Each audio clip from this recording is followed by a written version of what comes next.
Hello students, welcome to प्रार्थना education. मैं सुमित कुमार। आज हम लोग नेक्स्ट क्लास से स्टार्ट करेंगे। पिछले क्लास में हम लोग रेसिस्टर के क्रॉस, रेसिस्टेंस के क्रॉस अल्टरनेटिंग करंट सप्लाई किए थे। उसमें क्या हलचल हुआ था, उसका बिहेवियर क्या हुआ, सारा कुछ हम लोग सीखे। वोल्टेज क्या था, करंट क्या था, पावर क्या था, पावर फैक्टर क्या था।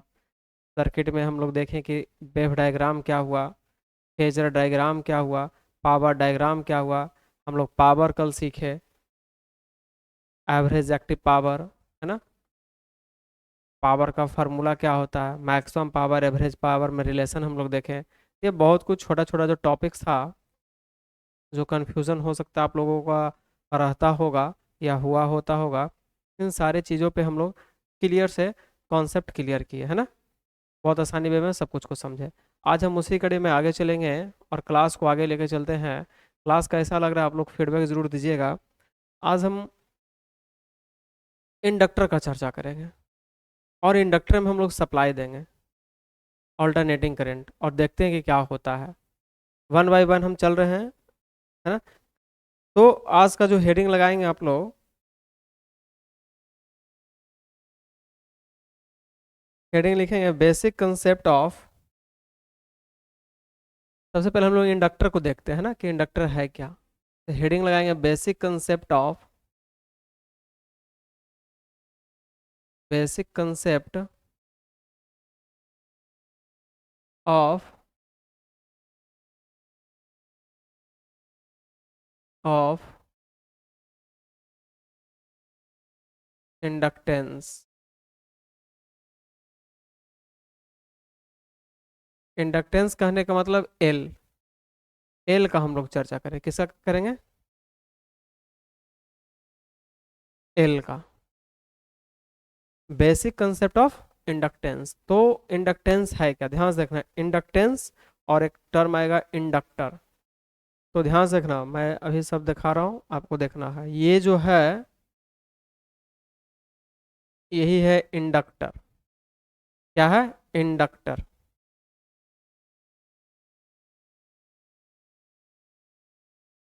कैसे फॉर्मेशन इसका होता है? तो हम बताए थे कि एक मार्केट से बायर लाएंगे हम लोग, तार सीधा सीधा बोलिए उसको, और किसी पे हम उसको लपेटा लपेट देंगे। लपेटा लपेटने का मतलब होगा टर्न। ठीक है, हम बोल चाल की भाषा में आपको समझाने का प्रयास करते हैं, लेकिन हम लोग पढ़ रहे हैं तो इंजीनियरिंग का जो टर्म है, इंजीनियरिंग का जो लैंग्वेज है, वो हमको जानना ज़रूरी होता है। अदरवाइज क्या होगा कि आप अपने लोकल भाषा में, लोकल लैंग्वेज में जान रहे हैं। एग्जाम में तो लोकल लैंग्वेज, लोकल भाषा पूछता नहीं है ना। वहाँ पर जो स्टैंडर्ड जो लैंग्वेज है उसी का इस्तेमाल किया जाता है। तो उसको जानना ज़रूरी होता है, ठीक है। तो इसका फॉर्मेशन कैसे होता है, हम बताए थे आपको कि मार्केट से एक बायर लाइए। मान लीजिए इसी पेन है, इसी पेन पर हम 10 टन, 20 टन, 50 टन, जो जिनका इच्छा है कर लीजिए, है ना। तो फिर क्या करना है कि इसको हम वापस खींच लेंगे, तो पता चलेगा कि वो इंडक्टर तैयार हो चुका है, बन चुका है। That means spring.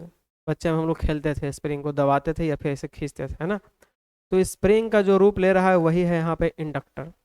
एक्चुअली एक फॉर्मेशन होता कैसे है, तो जब बाइंडिंग करिएगा, फैन का बाइंडिंग करना है, मोटर का बाइंडिंग करना है, ट्रांसफार्मर का बाइंडिंग करना है, तो तार को ला करके वहाँ पर हम लोग लपेटते हैं ना जी।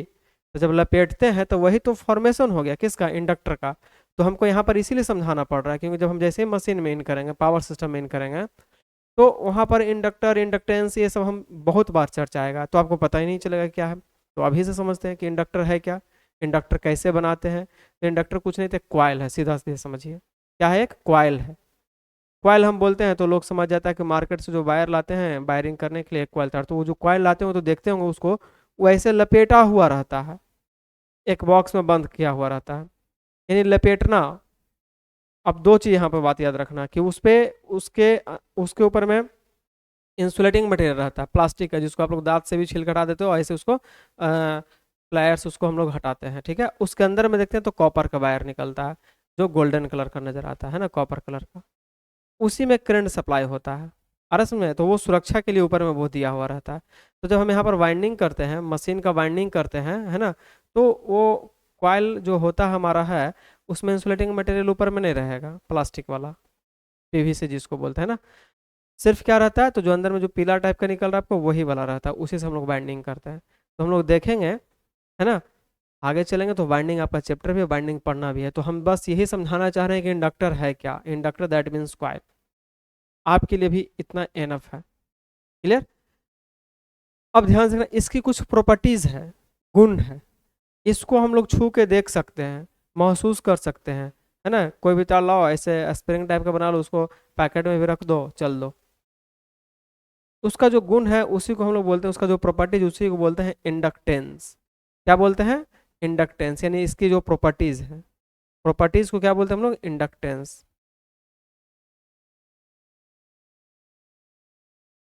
प्रॉपर्टीज को क्या बोलेंगे? इंडक्टेंस।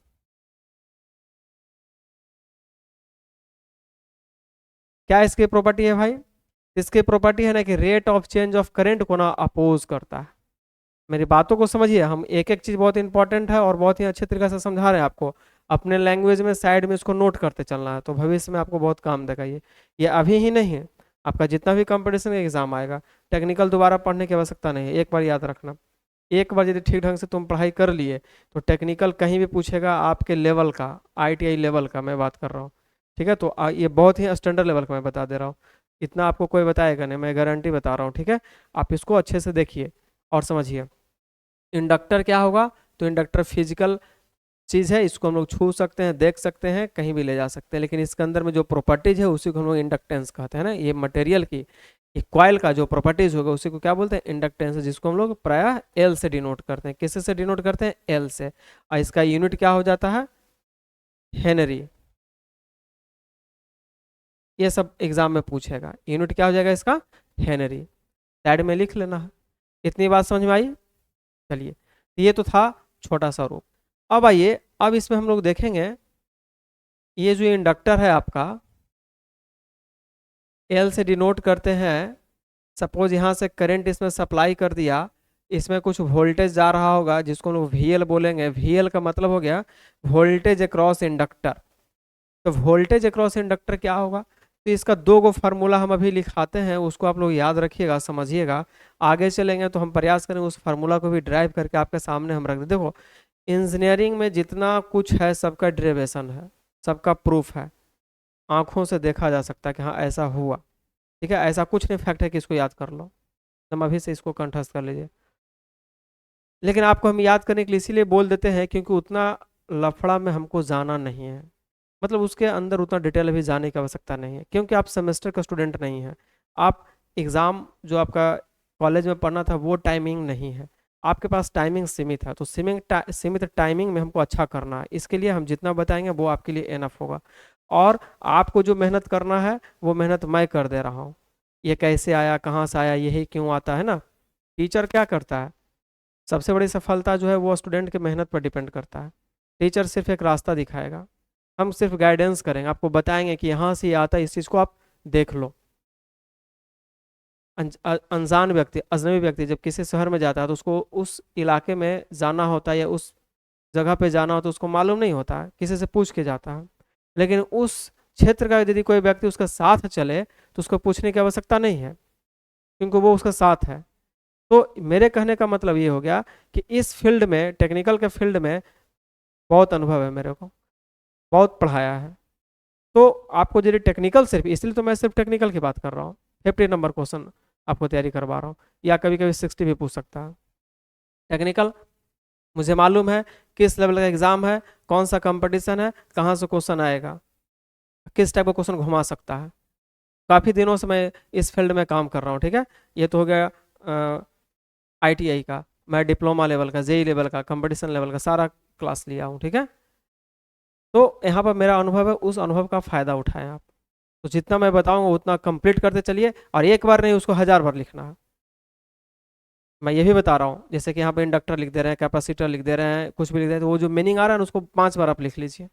थोड़ा सा अभी डिफिकल्ट लगेगा, 5 से 10 दिन, 5 से 10 क्लास, उसके बाद आपके लिए बहुत आसान हो जाएगा। क्योंकि जब भी आप एक टेक्निकल पढ़िएगा तुरंत अंग्रेजी में मीडियम में पढ़िए, फटाक याद हो जाएगा, कोई ज़्यादा भास्ट इसमें है नहीं। ठीक है, तो इसमें वोल्टेज का एक इक्वेशन होता है जो हम लिख देना चाहते हैं। तो वोल्टेज जो होता है इसके अक्रॉस वी एल लिखेंगे, एल लटका के लिखना है ना, यानी इंडक्टर के अक्रॉस वोल्टेज क्या होता है, L into D upon D T. मतलब ये हो गया, ये फार्मूला है। ये फार्मूला जब मैग्नेट पढ़ाएंगे ना तो हम प्रूफ कर देंगे आपको। अभी पेशेंस रखना है। अभी कहिएगा कि सर ये कहाँ से आया, तो हम अभी बताने में असमर्थ हो जाएंगे, क्योंकि आपका इसके बैकग्राउंड की कहानी मालूम नहीं है ना, तो फिर दिक्कत हो जाएगा। ये हो गया आपका वोल्टेज का फार्मूला, इसके अक्रॉस ये वोल्टेज होता है, बस अभी इतना समझिए। आगे हम चलेंगे, जब हम मैग्नेट पढ़ाएंगे, हम तो बोले ही हैं कि दो चीज़ हमको बहुत ज़रूरी है, एक मैग्नेट का पार्ट और एक एसी का पार्ट। ये दोनों पार्ट समझ में आ गया, आधा चीज़ आपके हाथ में आ गया बस। अभी हम यहाँ वोल्टेज बोलते हैं, अभी हम इसको ऐसे इंड्यूस डीएमएफ बोलते हैं, है ना, कि इंड्यूस डीएमएफ का ये है, तो आपको अभी ईएमएफ नहीं समझ में आएगा, तो थोड़ा सा पेशेंस रखिए, अभी वोल्टेज ही मान के चलिए और काम करिए। काम इतना में बन जाने वाला है, ठीक है, बिगड़ने वाला है नहीं। तो L into D I by D T, D I by D T का मतलब क्या हो गया कि rate of change of current. ये जो फिगर आ रहा है, ये जो ग्राफ देख रहे हैं, समय के साथ परिवर्तन हो रहा है, किसमें, तो वोल्टेज में या करंट में, हम दोनों का ग्राफ लिख दिए हैं, है ना, डी टी, ओ सॉरी ओमेगा टी। तो समय के साथ परिवर्तन हो रहा है, तो इसको कैसे दर्शाया जाए, तो D I by D T. ये जो है डी आई डी टी लिख रहे हैं, इसमें दो चीज़ अभी आएगा, एक इंटीग्रेशन का टर्म आएगा, एक डिफ्रेंसिएशन का टर्म आएगा। मतलब मैथमेटिक्स है जो ट्वेल्थ में पढ़ना था, इंटीग्रेशन और डिफ्रेंसिएशन, 11th में भी कुछ पढ़ना, कुछ 12th में, तो थोड़ा सा पार्ट इसमें यूज होता है मैथमेटिक्स का। तो बगैर इस पार्ट को यूज किए हुए हम आपको बता सकते हैं, लेकिन वो थोड़ा डिफिकल्टी होगा। इससे अच्छा ये है कि थोड़ा सा जान लीजिए, नहीं सीखे नहीं जानते कोई बात नहीं, अभी से ही सीख लेना। आज से ही जानिए कि ये फार्मूला होता है, इंडक्टर के क्रॉस ये वोल्टेज का ये फार्मूला होता है। ये करता क्या है, हम पहले ही बताए थे कि इसका काम क्या है भाई, डीसी सर्किट में ये नहीं होता है, डीसी सर्किट में ओनली फॉर आर होता है, लेकिन जैसा ही एसी सर्किट की बात करते हैं तो ये विराजमान होता है। ये करता क्या है, तो बोलता है कि फ्लो ऑफ करंट जो है ना, तो फ्लो कैसे करंट कर रहा है भाई, तो चेंज इन करंट है, टाइम के साथ चेंजिंग हो रहा है, यही तो है टाइम के साथ चेंजिंग, उसी को ये अपोज करता है। Rate of change of current, rate of change of current को क्या कर रहा है, अपोज कर रहा है। रेट मैंने समझ रहे हैं, समय के साथ करंट में परिवर्तन, समय के साथ करंट में जो परिवर्तन हो रहा है, धारा में जो परिवर्तन हो रहा है, उसको अपोज कर रहा है कौन, इंडक्टेंस। ये फार्मूला हो गया। अब हम करंट का इसमें लिखना चाहेंगे कि करंट का फार्मूला क्या होगा, तो 1/L integration of we L into D T. अब ये दो को जो बात लिखे हैं, थोड़ा सा पेशेंस रखिए, हम सब कुछ बता देंगे आपको। ये इंटीग्रेशन का सिंबल है और ये डिफरेंशिएशन का। तब वोल्टेज और करंट को पहले समझ लीजिए कि इसमें वोल्टेज क्या होता है, इसमें करंट क्या होता है, बस और कुछ नहीं है। अभी तक कोई मैं ज़्यादा कुछ ऐसा बताया नहीं हूँ और ज़्यादा कुछ ऐसा है भी नहीं, बस समझ लेना है कि ये फार्मूला है। किसका फार्मूला है, तो वोल्टेज का फार्मूला है। इसके अक्रॉस यह वोल्टेज होगा और इसके अक्रॉस जो करंट जा रहा है वो ये होगा। ये दोनों कैसे आता है आगे चलेंगे समझ में आएगा। क्लियर हुआ, तो नोट करिए। इंडक्टर है क्या जी, तो इंडक्टर क्या है, तो फ्लो ऑफ करंट को, कैसे फ्लो ऑफ करंट को, तो rate of change of flow of current है ना, उसको अपोज करेगा। क्या करेगा, समय के साथ जो धारा में परिवर्तन हो रहा है उसको ये क्या करेगा, अपोज करेगा, विरोध करेगा कि रुक जाओ, तुम समय के साथ चेंज नहीं हो सकते हो, ये बोलता है। ठीक है, आगे चले हम लोग, चलिए। अब दूसरी बात हम ये बोल रहे हैं, इसमें इसका जो फार्मूला आया, क्या आया, V L is equal to L into D I by D T. अब इसको थोड़ा सा क्रॉस मल्टीप्लाई वगैरह करिए आप लोग, वी एल इसको मल्टीप्लाई कर देंगे इसमें, तो क्या हो जाएगा, D T is equal to L into D I. अब क्या करना है, सिर्फ डी आई का वैल्यू निकालना है, डी आई का वैल्यू, तो क्या लिखेंगे, 1/L into V L into D T is equal to D I लिख सकते हैं। इसका मतलब हुआ कि जो हमारा इक्वेशन आ गया वो ये आ गया, D I is equal to 1/L into V L into D T आया। अब क्या करेंगे, इस इक्वेशन को इंटीग्रेशन कर देना है, यानी दोनों side, both side are integrated, या इंटीग्रेशन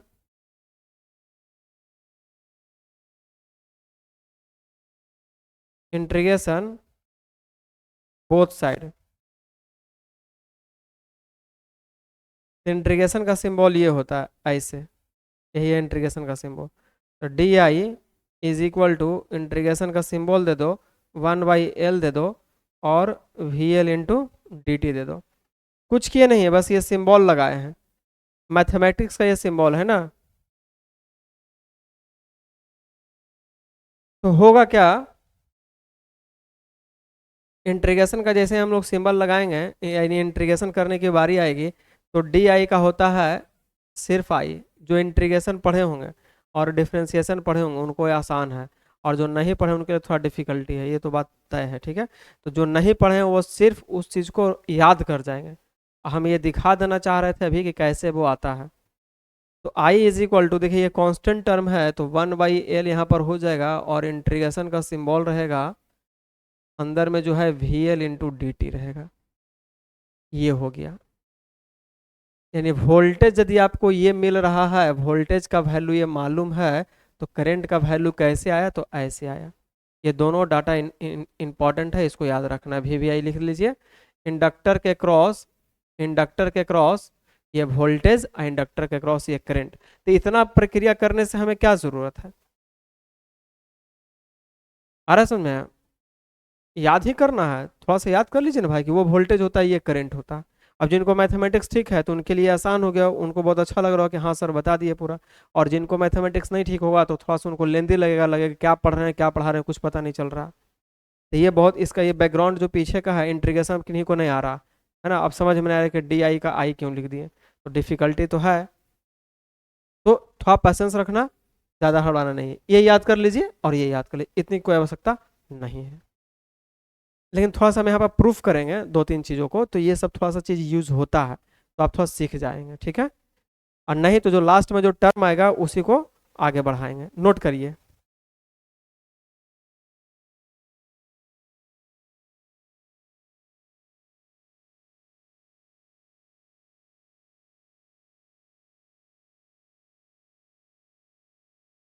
आगे चलें,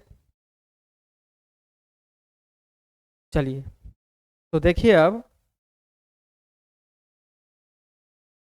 यानी वोल्टेज और करंट का देख लिए।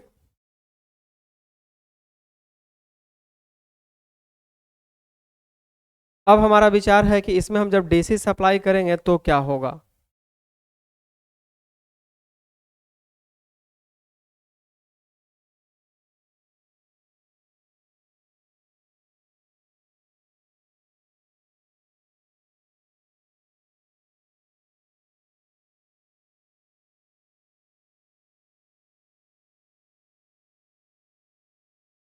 यहाँ पर मीनिंग थोड़ा मिस्टेक हो गया था।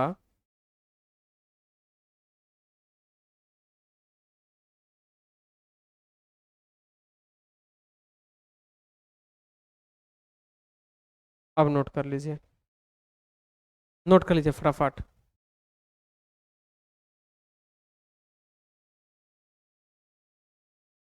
इंटीग्रेशन होता है, ठीक है। आगे चले।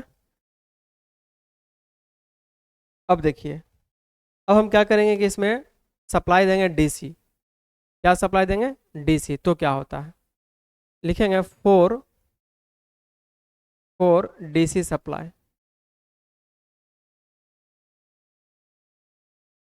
या फिर डीसी को से एक्साइट करना चाहेंगे, डीसी सप्लाई देंगे तो क्या होगा। किसमें भाई, इंडक्टर में। तो यहाँ पर फिगर भी थोड़ा बना लीजिए आप लोग, और देखिए कि इसका क्या बिहेवियर होता है। एसी में तो हम लोग भी हलचल देखेंगे ही, लेकिन जब डीसी देते हैं तो क्या होता है। बहुत इंटरेस्टेड चीज़ है, बहुत ही अच्छा लगता है ये सब समझने में, क्योंकि ये सब कभी आप पढ़े नहीं थे। पढ़िएगा तो आपको बहुत अच्छा लगेगा। मान के चलिए 12 वोल्ट है, अब डीसी दे रहे हैं तो इसके अंदर में क्या होगा, है ना। तो आपको मालूम है ना। इसका एक्चुअली फार्मूला क्या होता है भाई, इसका जो अच्छा डीसी के लिए हम क्या बोले, डीसी सप्लाई दिए हैं, तो डीसी में बताइएगा कि डीसी का जो ग्राफ होगा वो आपको बताए थे, ये है, ये है ग्राफ उसका। ये ओमेगा टी है, ये जीरो है, ये मतलब टाइम के साथ क्या ये वेरिंग कर रहा है, नहीं, एकदम फिक्स है तुम्हारा टाइम। कुछ भी हो, 1 घंटा हो या 10 घंटा हो या 20 घंटा हो, हम जब चल दिए हैं तो चल दिए हैं, ये कहने का मतलब है।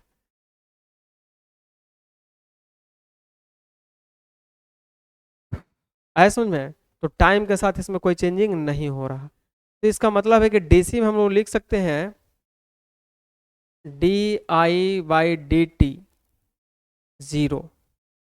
Rate of change of current नहीं होता है, rate of change of current यहाँ जीरो होता है। यह बात तो समझ सकते हैं। क्या इसमें ग्राफ में वेरी हो रहा है? नहीं, एसी में ना होता है, तो उसमें di/dt का वैल्यू कुछ ना कुछ होगा, लेकिन डीसी जब देंगे तो di/dt का वैल्यू जीरो होगा। क्लियर? तो जैसा ही जीरो होता है, तो आपको अभी मालूम है कि v इज इक्वल टू जो फार्मूला बताए एल इंटू और d/dt।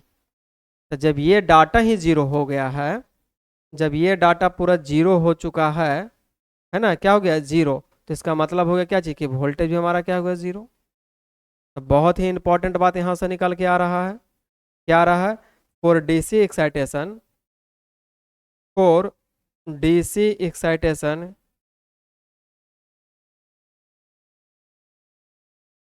इंडक्टर या inductance, inductance is short circuit, short circuit. बात आ रहा समझ में?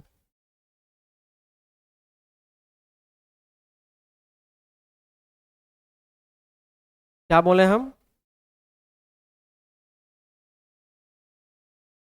ध्यान से समझिए, बहुत ही इंपॉर्टेंट है।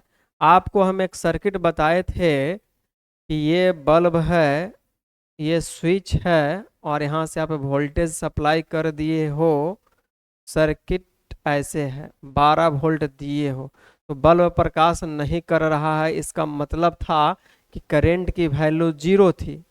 करंट की वैल्यू क्या थी? जीरो। यानी ये सर्किट ओपन है, तो खुला हुआ है ना, तो यानी ओपन सर्किट में ध्यान देखना, ओपन सर्किट, ओपन सर्किट हुआ तो करंट की वैल्यू जीरो, या करंट की वैल्यू जीरो है तो सर्किट ओपन है। कैसे याद रखेंगे? आ रहा समझ में? लेकिन जैसा ही वोल्टेज का वैल्यू जीरो हो गया, तो ओपन सर्किट नहीं, क्या बोलेंगे? Short circuit. क्या कहते हैं कि शॉर्ट सर्किट लग गया, नाम सुनते हैं, इससे घटना भी घट जाता है। शॉर्ट सर्किट होता है तो बहुत बड़े अमाउंट में करंट फ्लो कर जाता है ना। तो सर्किट में जो लगा हुआ चीज़ होता है, वो इक्विपमेंट उसको बर्दाश्त नहीं करता, जल जाता है, धुआं हो जाता है, आग लग जाता है। कभी कभी पेपर में, न्यूज़ में ये सब दुर्घटना देखते होंगे कि शॉर्ट सर्किट से ना दुकान में आग लग गया, शॉर्ट सर्किट से ना घर में आग लग गया। कारण क्या है? शॉर्ट सर्किट होता है तो करंट बहुत हैवी अमाउंट में आता है। सब कुछ यहाँ पर हम लोग देखेंगे, बहुत इंटरेस्ट लगेगा। तो कैसे आप अपने करंट से कैसे सुरक्षा प्रदान करिएगा, ये भी आपको नॉलेज आ जाएगा। और जब फील्ड में फिर आइएगा और नौकरी हो जाएगा, पावर ग्रिड में जाइएगा, तो वहाँ तो बहुत बड़ा बड़ा करंट मिलेगा आपको, और बड़ा बड़ा इक्विपमेंट भी रहेगा। इसी से तो आपको खेलना होगा। चलिए, अब ऐसा नहीं कि वहाँ पर आपको बड़ा बड़ा करंट आएगा तो कहेगा छुओ, ये बात मत समझना है, क्वेश्चन सोल्व करना। ये समझ में आ गया? यानी कि करंट का वैल्यू जीरो तो ओपन सर्किट कहलाता है, अब वोल्टेज का वैल्यू जीरो तो शॉर्ट सर्किट कहलाता है। इतना बात याद हुआ? तो जल्दी से उसको नोट करिए, ये शॉर्ट सर्किट। तो कितना अच्छा बात हो गया, इसका मतलब यहाँ से एक ऑब्जेक्टिव आता है, वीवीआई है, ये सब लिखो, ये सब पॉइंट है, ये वीवीआई पॉइंट है। डीसी सप्लाई करिएगा इंडक्टर में ना, तो ये जो इंडक्टर है ना, ये शॉर्ट सर्किट कर जाता है। क्या कर जाता है? Short circuit. एक नंबर का ऑब्जेक्टिव बन गया आपका। कैसे? तो यहाँ पर हम दिखा दें। बहुत सा बच्चा को हम देखते हैं इसको रट रहा है, ऑब्जेक्टिव के बुक में ये लिखा हुआ है, तो उसको समझ में नहीं आता है तो रट लेता है। रटना नहीं है, यहाँ पर देख लीजिए कैसे हो रहा। डीसी सप्लाई कर देंगे आप लोग इंडक्टर में, तो rate of change of current इसमें होता ही नहीं है, जीरो हो जाएगा। तो जब ये डाटा जीरो हो गया तो पूरा वोल्टेज जीरो हो गया, जब वोल्टेज जीरो हो गया तो ये शॉर्ट सर्किट कहलाएगा। बिहेवियर कैसा हो जाएगा इसका? शॉर्ट सर्किट का हो जाएगा। क्लियर हुआ? तो अपने भाषा में भी कुछ कुछ लिखते रहना है, जैसे सर्किट लिखे, हम बोले, आपको जो समझ में आ गया, वीडियो स्टॉप करिए, उसको लिख डालिए। ऐसे तो फुल भी मैथमेटिक टाइप का चलेगा, नोट करिए फटाफट।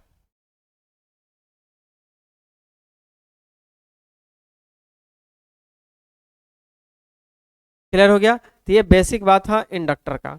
इसमें एक बात और हम जोड़ेंगे, एक बात और जोड़ेंगे, आइडियल इंडक्टर और प्रैक्टिकल इंडक्टर। आइडियल, एक प्रैक्टिकल।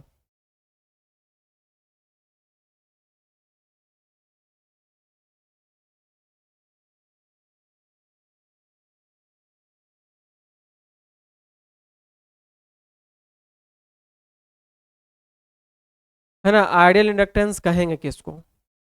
तो आइडियल उसी को बोलेंगे जिसमें इंटरनल रेसिस्टेंस ना हो। अब इंटरनल रेसिस्टेंस ये क्या आ गया यार भाई? यहाँ देखो, ये है इंडक्टर, ये है इंडक्टर।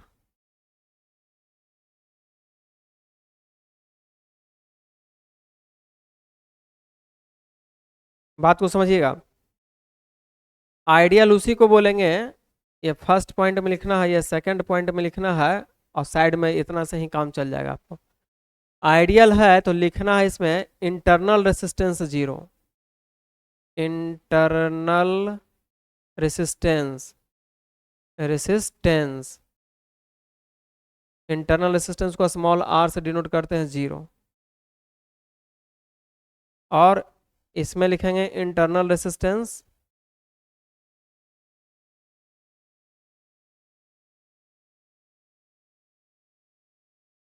इंटरनल रेसिस्टेंस क्या हो जाएगा? Infinite, infinite. अच्छा सॉरी, इनफिनाइट इसमें नहीं होगा, कुछ रहेगा हाई वैल्यू का इंटरनल रेसिस्टेंस, कुछ होगा समथिंग, कोई वैल्यू है, कोई वैल्यू है, इंटरनल रेसिस्टेंस एग्जिस्ट करेगा, है ना। आइडियल में इंटरनल रेसिस्टेंस जीरो हो जाएगा, इसलिए यहाँ पर देखो रेसिस्टेंस नहीं शो किए, यहाँ पर रेसिस्टेंस हम शो किए हैं। ठीक है। अब रेसिस्टेंस वाला टर्म क्या है, अब ये थोड़ा सा समझ लीजिए। मान के चलिए कि आप बायर मार्केट से लाए हैं, वो एल्युमिनियम का ला सकते हैं, कॉपर का ला सकते हैं, सिल्वर का ला सकते हैं, लेकिन सिल्वर बहुत महंगा है इसलिए वो हमेशा यूज नहीं होता है। तो प्रायः हम लोग कॉपर का बायर यूज करते हैं।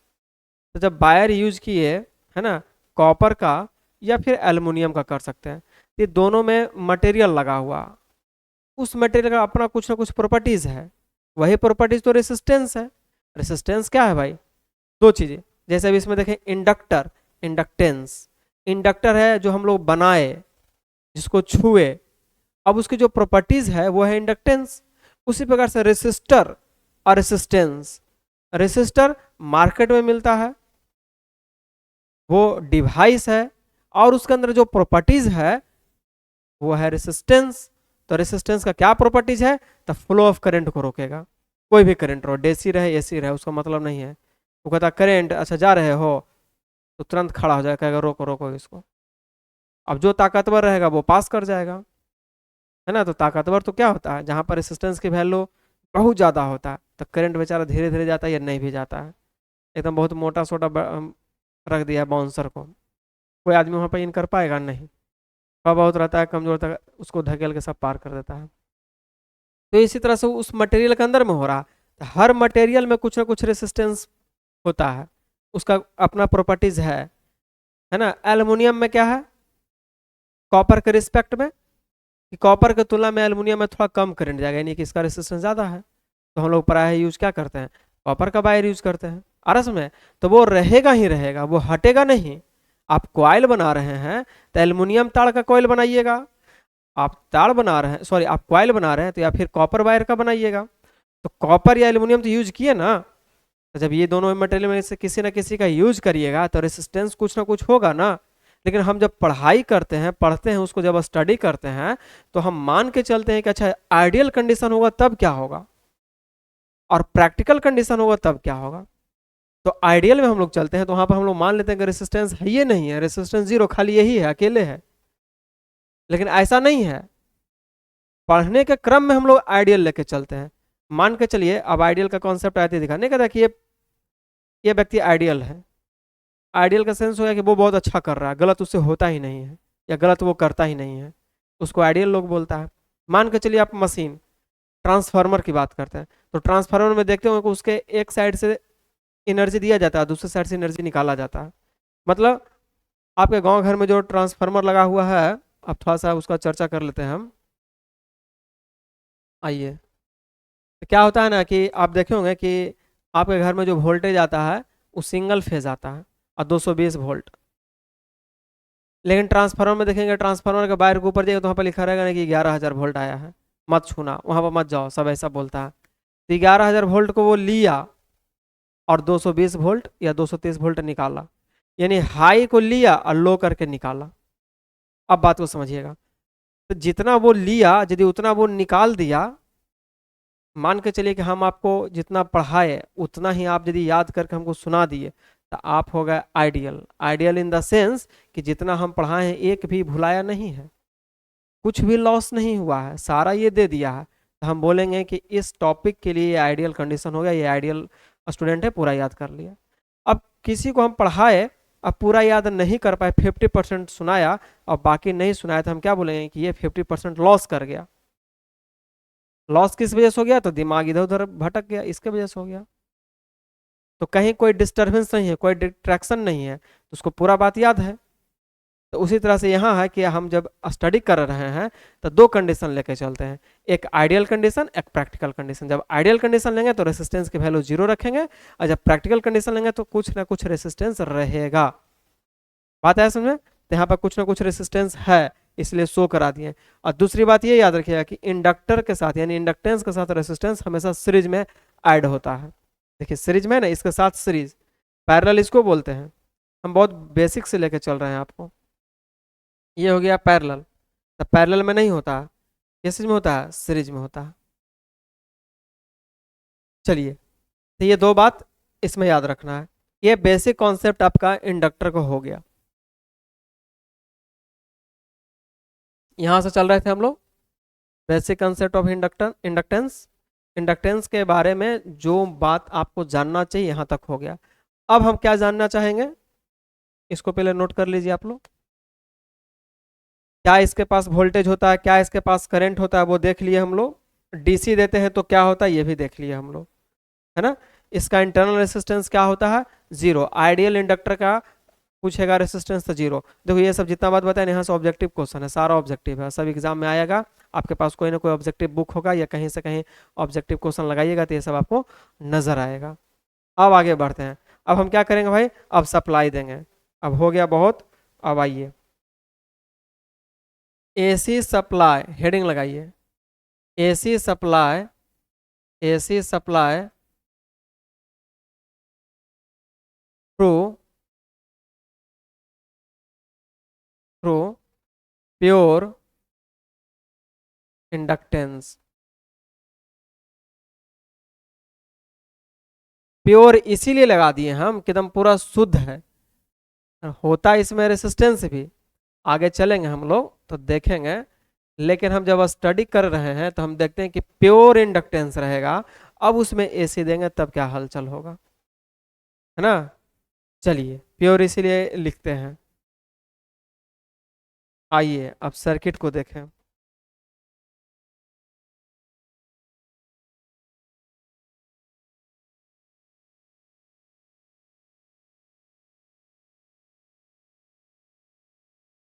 अब आपके पास यही सर्किट है।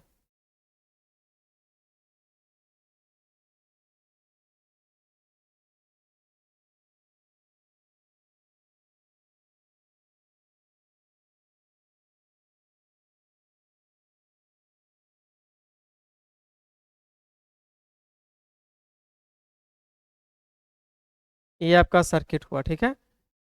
हम एसी सप्लाई दे रहे हैं। क्या दे रहे हैं? AC supply.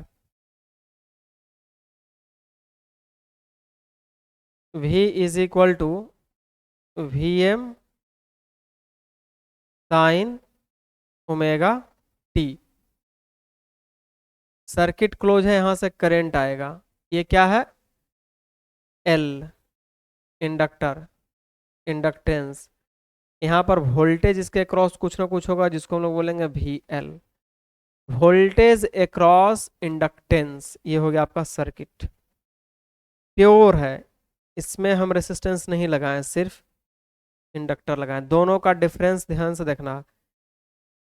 क्वाइलिंग इसको बोलते हैं, ऐसा यदि है इंडक्टेंस है, रेसिस्टेंस इसको बोलते हैं, ये सिंबल है, याद करिए ऐसे, ठीक है। ये रेसिस्टेंस है, ये इंडक्टेंस है, लिख लीजिए। Resistance, inductance.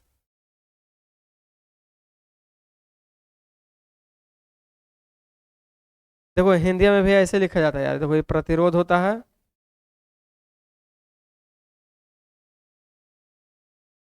और इसको इंडक्टेंस।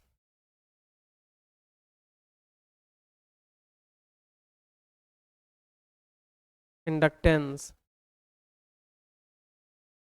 है ना। ज़्यादा शुद्ध हिंदी पे नहीं जाना है, समझ जाना है इतना में आपको। बार बार लिखना है इसको, ये तो बहुत दिन से परिचित है इसको। 50 बार लिखो इसको, याद हो जाएगा। हटा दें, क्योंकि बार बार मिलेगा, मैं पहले ही बता रहा हूँ। 20 से 50 वर्ड है, बार बार आएगा। वो 50 वर्ड को तुम 50 बार लिख जाओ, कंप्लीट हो जाएगा, ठीक है। हड़बड़ाना नहीं है। अब देखिए, ये चीज़ देख लिए। अब आइए, अब बहुत इंटरेस्ट लगने वाला है। आइए, तो आप जानते हैं कि वोल्टेज जो होता है इंडक्टर के अक्रॉस क्या होता है, L into D I by D T. कितना होता है, इसको मानिए इक्वेशन 1। यहाँ तक कोई दिक्कत? कोई दिक्कत नहीं।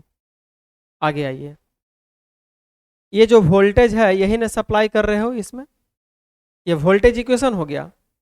किसके क्रॉस? इसके क्रॉस, तुम जानते हो ये इसके क्रॉस यही वोल्टेज होता है। तो इस वोल्टेज की जगह यदि हम इसको पुट कर दें, यही वोल्टेज ना सप्लाई कर रहे हैं, तो क्या पुट करेंगे, V M sine omega T is equal to L into D I by D T. बोलिए, यहाँ तो कोई दिक्कत? अब कुछ नहीं करना है, क्रॉस मल्टीप्लाई सब कर दीजिए और करंट का वैल्यू निकालना चाहेंगे। इसके पहले जो अभी हम जस्ट इंटीग्रेशन किए थे वही काम यहाँ पर करेंगे, और आपको इंटीग्रेशन करके दिखाएंगे कि करंट की वैल्यू क्या होती है। क्रॉस मल्टीप्लाई करेंगे तो क्या लिखेंगे, V M sine omega T into D T is equal to L into D I. हमको लिखना है सिर्फ D I. D I is equal to क्या होगा, डी आई को अकेले रखेंगे तो इसके साथ एल मल्टीप्लाई में है, एल इधर आएगा तो डिवाइड में हो जाएगा 1/L, और बाकी सारा टर्म वैसा ही रह जाएगा। क्या हो जाएगा, तो V M sine omega T into D T. Clear हुआ? अब क्या करिए, इस इक्वेशन को इंटीग्रेशन कर दीजिए बोथ साइड। हमको तो करंट निकालना है स्पेशल, देखिए कैसे निकलता है, इंटीग्रेटिंग बोथ साइड।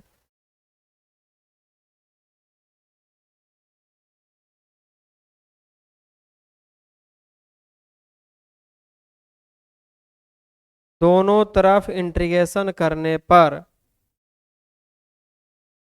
दोनों साइड इंटीग्रेशन करने पर इसको, है ना, तो जब इंटीग्रेशन करेंगे तो होगा क्या,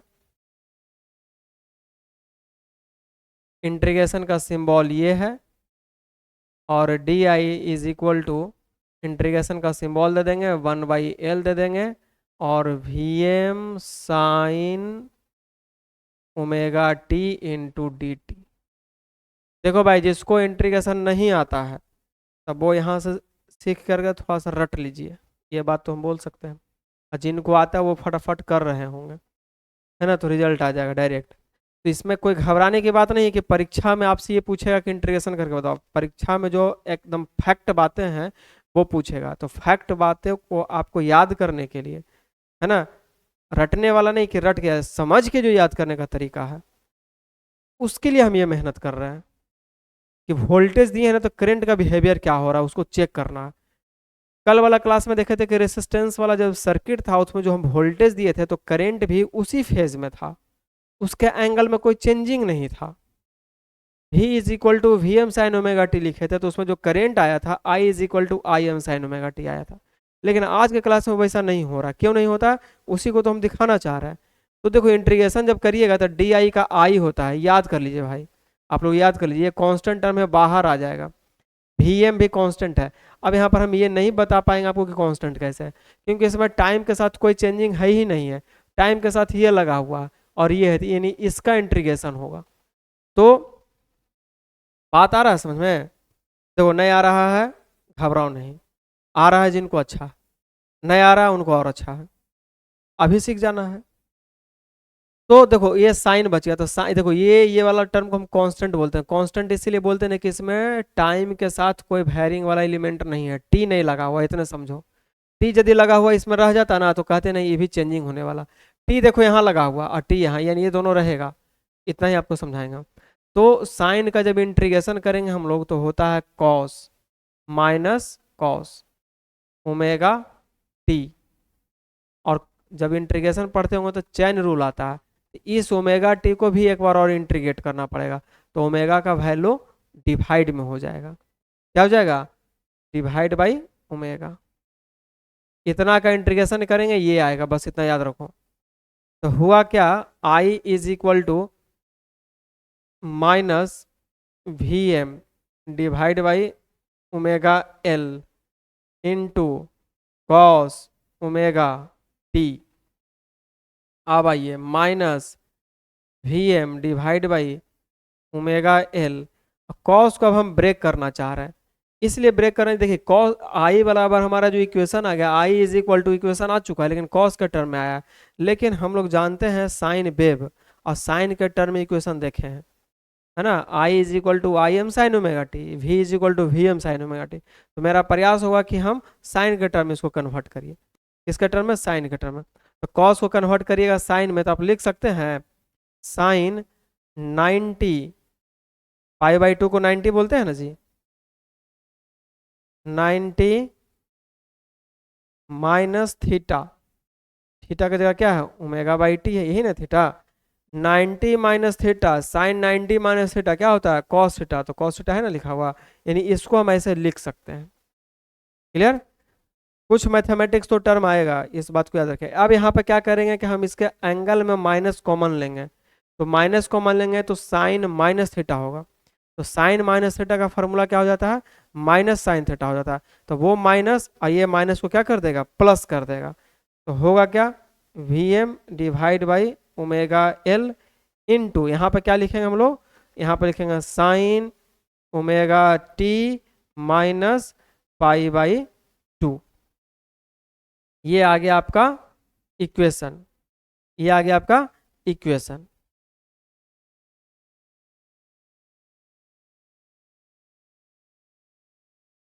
इसको थोड़ा सा हम घेरते हैं।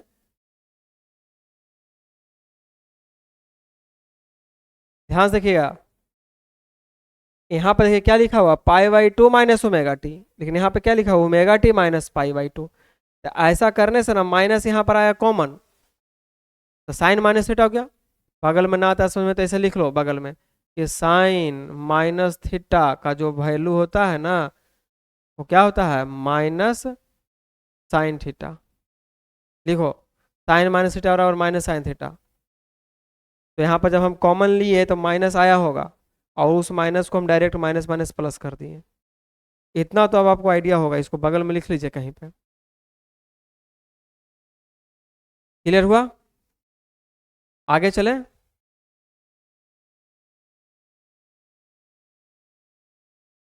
तो अभी आप देखें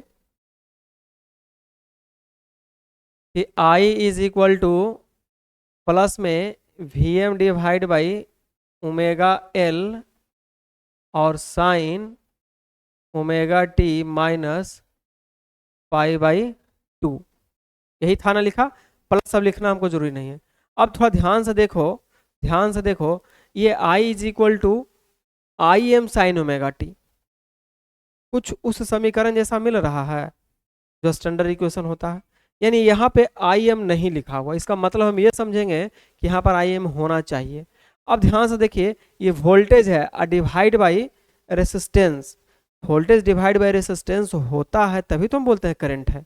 इसका मतलब है कि यहाँ पर ये कुछ ना कुछ ये रेसिस्टेंस ही होगा। आ रहा समझ में? ये क्या होगा? रेसिस्टेंस ही होगा। चीज़ों को समझना है। तो I is equal to V M divide by X L sine omega T minus pi by 2। अब बगल में लिखेंगे हम लोग, है ना। मान लिया, क्या मान लिया भाई? तो एक्सएल जो है is equal to, XL is equal to omega L. Omega L के जगह पे क्या लिख दिए हैं? एक्सएल। अब ध्यान से देखना, ये है क्या? एक्सएल को हम लोग बोलते हैं inductive reactance, inductive reactance, reactance, inductive reactance. ध्यान से देखना, एक्चुअली है क्या? वो रिएक्टेंस है, लेकिन ये रिएक्टेंस आया कहाँ पर? ध्यान से देखना, एक नाम सुना है तुम रेसिस्टेंस, अब यहां पर नाम सुनेगा रिएक्टेंस। इंडक्टिव इसीलिए लगाएं क्योंकि एल का मामला है। अब ये मामला आएगा सी में भी, वहां पर लिखेंगे एक्स सी, यहाँ पर नाम लिखें एक्स एल, एल लटका के लिखना, सी भी लटका के लिखना, ठीक है। तो क्या लिखेंगे इसको, इंडक्टिव रिएक्टेंस, इट्स यूनिट, इसका यूनिट क्या हो जाएगा, इट्स यूनिट, इसका यूनिट क्या हो जाएगा, ओम। उसी की तरह बिहेव कर रहा है, देखो ना, वोल्टेज डिवाइड बाय रेसिस्टेंस, तभी तो करंट होगा। तो वोल्टेज डिवाइड बाय रेसिस्टेंस, तो रेसिस्टेंस का यूनिट ये ओम होता है, रेसिस्टेंस का यूनिट क्या होता है, ओम। तो इसका मतलब है कि ये इसके जगह पर हम ये लिखें तो इसका यूनिट ही ओम होगा। नाम क्या है, इंडक्टिव रिएक्टेंस। ध्यान से देखना, ये क्या है, इंडक्टेंस, सिर्फ इंडक्टेंस, इंडक्टेंस। इसका यूनिट क्या होता है, हेनरी। इंडक्टेंस का यूनिट क्या होता है, हेनरी। यूनिटें तो खूब पूछेगा आपसे एग्जाम में, रेलवे वाला में तो भर भर के पूछता है। ओमेगा क्या है, एंगुलर फ्रीक्वेंसी, ये क्या है, एंगुलर फ्रीक्वेंसी, एंगुलर फ्रीक्वेंसी। इसका यूनिट क्या होता है, तो रेडियन पर सेकेंड, रेडियन पर सेकेंड। नोट करके दम अलग साइड में लिखिए उसको। अब देखिए आई इज इक्वल टू, ये वोल्टेज डिवाइड बाय रेसिस्टेंस हो गया, रेसिस्टेंस जैसा लग रहा था, हमको मालूम है कि ये करंट होगा, तो यहाँ पर क्या लिख देंगे, आई एम लिखेंगे, और sine omega T minus pi by to. Pi by to का मतलब होता है, ये पाई बाई टू रेडियन में लिखा हुआ, पाई का 180 वैल्यू होता है, 180 को 2 से डिवाइड करिएगा तो 90 डिग्री होगा, तो डिग्री में लिखना चाहेंगे तो यहाँ पर 90 डिग्री लिखेंगे। इसके पहले वाला क्लास में हम आपको रेडियन और डिग्री समझा रहे हैं, रेडियन भी लिख दिए थे एक वेव में, एक वेव में डिग्री भी लिख दिए थे, कोई दिक्कत नहीं होना चाहिए, ठीक है। आगे चलते हैं। तो ये जो है कंप्लीट इंफॉर्मेशन मिल गया आपको करेंट का, ये कंप्लीट इंफॉर्मेशन मिल गया करेंट का। इसको मान लीजिएगा, इसको मान लीजिएगा इक्वेशन दो, इक्वेशन दो, इक्वेशन एक और इक्वेशन दो को गौर से देखना है। इक्वेशन एक में देखेंगे v is equal to V M sine omega T, यही सप्लाई किया गया था, इसी को हम इक्वेशन एक माने थे। बातें समझ में आ रही है, कोई दिक्कत नहीं होना चाहिए। अब इक्वेशन एक और इक्वेशन दो को थोड़ा गौर से देखें तो क्या हमें नजर आता है, from equation one and two, from equation one and two. One क्या है हमारे पास, तो वन है v is equal to V M sine omega T. Second equation क्या आ गया करेंट का, I is equal to I M sine omega T minus pi by to.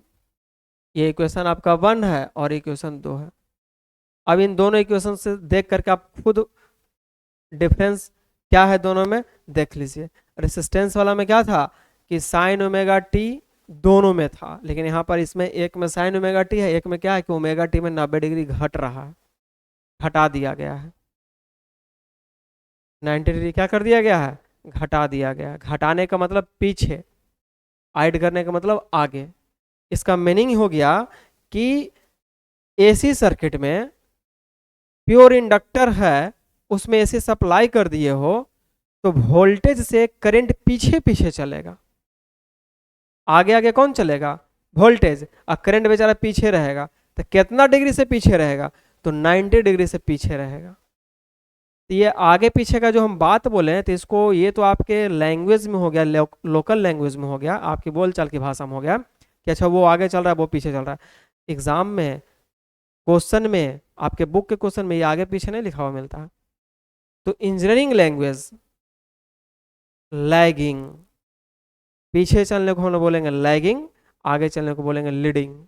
Match देखते हो तो नहीं देखता है कि अच्छा इंडिया इतना रन से लीड कर गया, पाकिस्तान और इंडिया में मैच हो रहा है ना, नहीं बोलता कि पाकिस्तान 200 रन बनाया है और इंडिया बैटिंग करके 350 रन बना दिया, उसे लीड कर गया 150 रन से। आगे चलना मतलब लीडिंग, पीछे पीछे चलना मतलब लैगिंग। याद हुआ? अपने भाषा में ऐड होकर लिखिए। अब इसका हम लोग बनाएंगे फेजर डायग्राम। अब बनाएंगे इसका हम लोग फेजर डायग्राम, तब आपको पता चलेगा उसमें। देखिए, हेडिंग लगाइए फेजर डायग्राम, हेडिंग लगाइए फेजर डायग्राम।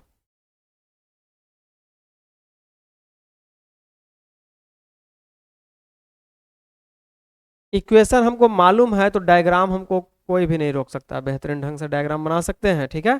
तो फेजर डायग्राम में क्या होगा, वोल्टेज को रिफरेंस रखिएगा।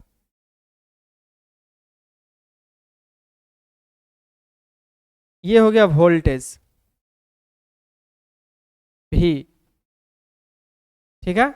और करंट बेचारा पीछे है, कितना डिग्री से पीछे है, तो 90 डिग्री से। ये हो गया रेफरेंस एक्सिस, मैंने रेफरेंस एक्सिस पर ही हम लोग हमेशा रखेंगे वोल्टेज को। तो वोल्टेज से पीछे है, तो यहाँ से हम ऐसे कर देंगे तो आगे चला जाएंगे, और ऐसे करेंगे तो पीछे रहेंगे। तो यहाँ से आप 90 डिग्री पीछे करिए। ये हो गया आपका आई। कितना डिग्री के एंगल से भैया, तो यहाँ पर 90 डिग्री के एंगल से। करेंट पीछे है किस से, इस वोल्टेज से। कितना डिग्री से, तो 90 डिग्री से। बात कुछ समझ में आई? ये खेला होता है, ये इसके अंदर में हलचल होता है। ये अंदर अंदर की बात है, नहीं बोलते ये अंदर की बात है, ये अंदर की बात है। नोट करिए, इसमें लिखेंगे क्या हम लोग, फेजर डायग्राम में 2 पॉइंट लिखना है आपको, 2 पॉइंट लिखना है आपको। इंटरेस्ट लग रहा है आपको? मैं प्रयास करूंगा कि फुल इंटरेस्ट आए। इसमें 2 पॉइंट लिखना है। पहला पॉइंट लिखना है आई, मतलब करेंट। हम करंट बार बार नहीं लिखेंगे, हम आई लिख देंगे, समझ जाइएगा करंट लिखा गया है। तो करेंट लैग, LAG, लैग यानी ये पीछे हो गया ना। करेंट लैग्स भी, भी मैंने वोल्टेज, करेंट लैग करेगा किससे, वोल्टेज से, बाई 90 डिग्री। कितना डिग्री से, 90 डिग्री से। पहला पॉइंट। बात समझ में आया कि नहीं? हर हमेशा याद रखना वोल्टेज को रेफरेंस लेके चलना। अभी हम आगे चलेंगे, इसमें बहुत कंफ्यूजन है लड़के लोग को। अच्छा, एक बोल दिया कि करंट पीछे है, अब कोई दूसरा लड़का बोलेगा नहीं वोल्टेज आगे है, ये भी तो सत्य बात है, कोई गड़बड़ थोड़ी बोला। तो वो क्या बोलेगा कि वोल्टेज लीड कर गया। किससे लीड कर गया, तो करंट से। कितना डिग्री से, 90 डिग्री से। दोनों का बात सत्य है। तो यहां पर समझने की बात है, कैसे समझना है, कैसे बोलना है, क्वेश्चन क्या कर रहा है, और किसके रिस्पेक्ट में कौन आगे हो गया, किसके रिस्पेक्ट में कौन पीछे हो गया। करंट के बारे में पूछेगा वोल्टेज के रिस्पेक्ट में तो पीछे है, वोल्टेज को पूछेगा करंट के रिस्पेक्ट में तो कहेगा आगे है। नहीं होता, बोलता है कि अच्छा ये पेन अच्छा है, तो इसका मतलब है कोई और दूसरा पेन है जो खराब होगा इससे, है ना। या ये पेन खराब है तो कोई और पेन है वो अच्छा है। तो कंपैरिजन होने के लिए रिलेटिव करना पड़ता है, रिलेशन देखना पड़ता है। रिलेशन में रिलेटिव, तुलनात्मक, है ना। तो यहाँ पर वही कर रहे हैं हम। इसके बारे में बोलेंगे कि ये लीड कर गया तो किससे, तो इससे कर गया है। इसके बारे में बोलेंगे तो बोलेंगे कि लैग कर गया है तो किससे, इससे। तो हमेशा जो हम अभी बात लिखे ना, हमेशा याद रखना करंट के बारे में सोचिएगा, कंफ्यूजन ऐसा बहुत हो जाएगा आपको, ठीक है। तो हम जो लिख दिए हैं यही आपको याद रखना है, यही आपके लिए इंपॉर्टेंट है, ठीक है। तो करंट क्या कर गया, लैग कर गया किससे, वोल्टेज से। कितना डिग्री से, 90 डिग्री से। इसका मतलब हो गया कि दूसरा पॉइंट ये लिखना है, ये जो है फाई, फाई को हम लोग बोले थे ये फेज एंगल है। क्या है, फेज एंगल। अब आ रहा है समझ में, फेज, फेज एंगल। तो फेज एंगल किसको बोलते हैं, तब वोल्टेज करंट के बीच के एंगल को फेज एंगल बोलते हैं। लिख लीजिए, angle between voltage and current. Phi क्या है जी, ध्यान से देखो, बगल में लिखो फाई जो क्या है, तो वोल्टेज और करंट के बीच का एंगल है। वोल्टेज और करंट के बीच के एंगल को हम लोग बोलते हैं फेज एंगल। साइड में लिखिए कितना डिग्री बन गया, 90 डिग्री बन गया। फेज एंगल कितना है, 90 डिग्री। किस केस में, तो प्योर इंडक्टिव के केस में, प्योर इंडक्टेंस के केस में आ गया। क्लियर हो गया। तीसरा पॉइंट, एक टर्म आएगा पी एफ, जिसको बोलते हैं पावर फैक्टर। क्या बोलते हैं? Power power factor. Factor power factor को हम लोग कॉस से डिनोट करते हैं, याद रखना है। पावर फैक्टर इसको बोलते हैं कॉस, फाई को बोलते हैं। तो फाई का वैल्यू क्या आ गया है? 90 डिग्री आ गया, यानी कि कॉस 90। कॉस 90 का वैल्यू क्या होता है? 0। यानी चौथा पॉइंट में ये लिखना, 1 2 3 पॉइंट हो गया था। अच्छा, तीसरे पॉइंट में है पावर फैक्टर क्या हो गया? 0। 0 0 क्या हो गया? 0, शून्य। और क्या लिखेंगे? लैग या लैगिंग, 0 लैगिंग। लैगिंग समझ में आ रहा? करेंट बेचारा पीछे हो गया। अच्छा, यहाँ पर नहीं समझ में आएगा तो आप एक चीज ऐसे लिखेगा, एक और लिख लीजिए। यानी हम लोग घड़ी के दिशा और घड़ी के विपरीत दिशा, ये तो समझते होंगे। घड़ी के साथे साथे चल रहे हैं तो घड़ी के दिशा बोलते हैं, उसको बोलते हैं क्लॉकवाइज। और घड़ी के विपरीत दिशा में चलते हैं तो उसको बोलते हैं एंटी क्लॉकवाइज। तो घड़ी तो चलता है ऐसे, लेकिन हमको देखना होगा ऐसे, anti clockwise direction, anti clockwise. मैंने हम यहाँ पर अवलोकन करेंगे तो देखेंगे, कैसे देखेंगे? तो ऐसे देखेंगे कि अच्छा वोल्टेज आ गया, करंट पीछे है, कंफ्यूजन नहीं होगा। एंटी क्लॉकवाइज डायरेक्शन में आपको चलना है। अब आप चलिएगा तो आप देखिएगा कि अच्छा हम यहाँ से चल रहे हैं तो वोल्टेज बा तो आगे मिल गया, बेचारा पीछे करंट बा छूट गया है ना। तो कितना डिग्री से छूट गया? 90 डिग्री से छूट गया। लैग कौन किया? करंट लैग किया। तो इंडक्टर में, यानी इंडक्टेंस में, इसको हम लोग बोलते हैं इंडक्टिव सर्किट। कौन सा सर्किट बोलते हैं? इंडक्टिव, क्योंकि एल सिर्फ है। तो इंडक्टिव सर्किट मतलब लैगिंग सर्किट। अब यहाँ से आपका एकदम इंपॉर्टेंट चल रहा है सारा पॉइंट, क्योंकि जैसे हम मशीन स्टार्ट करेंगे तो उसमें ये सब बात भर भर के आएगा। तो जब अभी हम यहाँ पर मेहनत कर दिए हैं तो वहाँ पर हमारे लिए बहुत आसान हो जाएगा। वहाँ पर फटाक से हम बोलेंगे कि यहाँ पर लैग कर गया, इतना एंगल से लीड कर गया, तो आपको तुरंत दिमाग में हिट करेगा कि अच्छा लैगिंग लीडिंग तो हम पढ़ चुके हैं, सर्किट देख चुके हैं और समझ चुके हैं।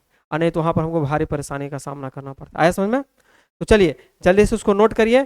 फेजर डायग्राम समझ में आ गया है ना, कि वोल्टेज का इक्वेशन क्या है, करंट का इक्वेशन क्या है। वोल्टेज का इक्वेशन देखें कि एकदम ओमेगा टी है भैया, रेफरेंस लाइन पर हम वोल्टेज को रख दिए, कोई उसमें एंगल नहीं, वहाँ 0 एंगल से हम बात कर रहे हैं। यहाँ देखेंगे 90 डिग्री घट गया, पीछे कर दिए उसको।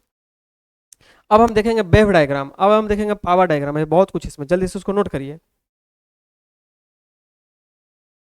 क्लास थोड़ा लंबा हो रहा है, आगे चले हम लोग। बात समझ में आ गया?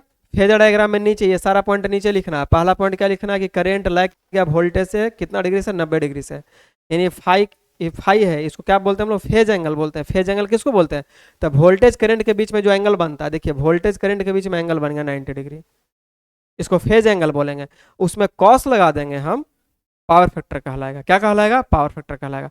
तो इस सर्किट का पावर फैक्टर क्या होता है? 0 लैगिंग। क्या बोलेंगे? 0 लैगिंग। क्लियर हो गया? आगे चलते हैं। अब आइए, अब हेडिंग लिखेंगे हम लोग वेव डायग्राम।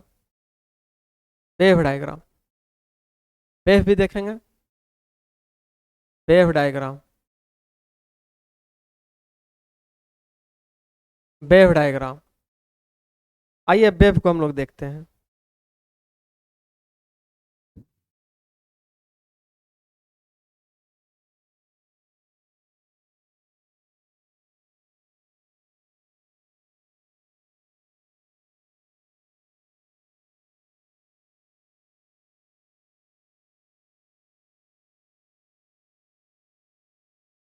ये हो गया ओमेगा टी।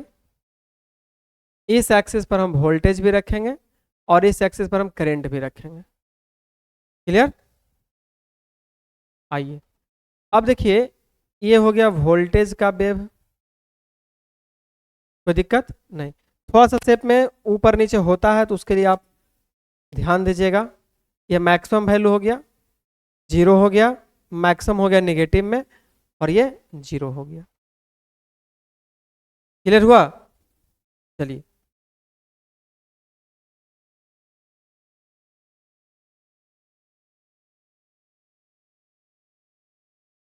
अब हम देखेंगे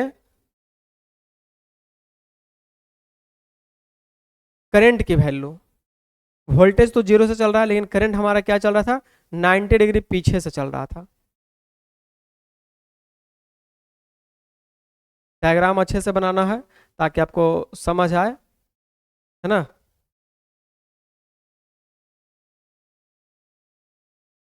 चलिए,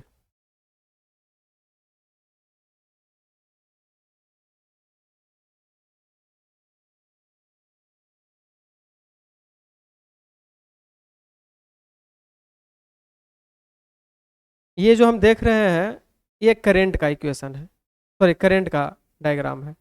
और इसके पहले जो हम लोग लिखे, ये वोल्टेज का है। ठीक है, चीज़ों को थोड़ा समझना है।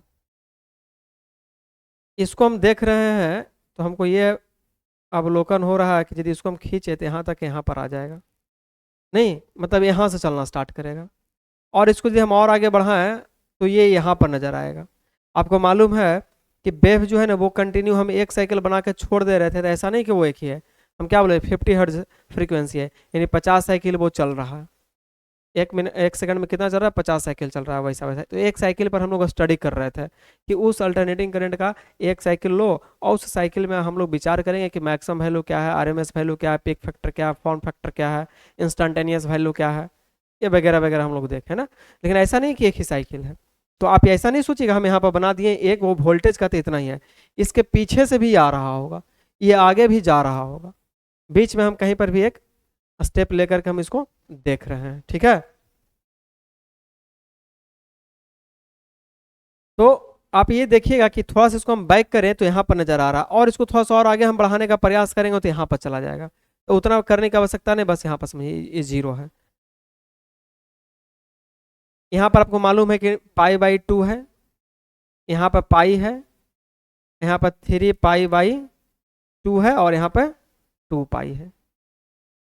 तो इस वेव से भी देखने में पता चल रहा है, ध्यान से देखना, ये पॉजिटिव एक्सिस है और ये निगेटिव एक्सिस है। तो ये जो करंट का वेव है वो कहाँ जा रहा है, निगेटिव एक्सिस की ओर जा रहा है।